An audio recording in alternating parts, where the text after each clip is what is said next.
یقین کامل کی میری تمام محترم بہنوں بھائیوں السلام علیکم۔ آج بات کرتے ہیں رزق کی تنگ دستی پر۔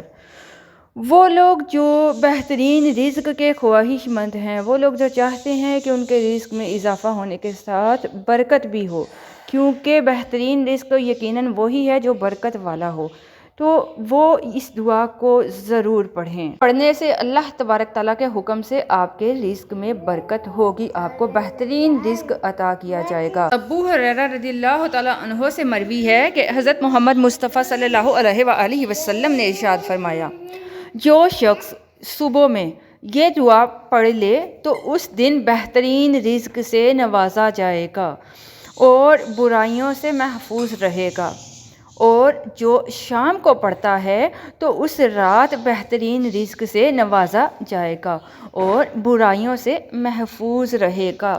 اور وہ دعا کیا ہے آپ سامنے اسکرین پر دیکھ سکتے ہیں۔ بسم اللہ الرحمن الرحیم۔ ماشاء اللہ لا حول ولا قوة الا باللہ، اشہد ان اللہ علی کل شیء قدیر۔ اللہ تبارک تعالی ہمیں اس پر پڑھنے اور عمل کرنے کی توفیق عطا فرمائے، آمین۔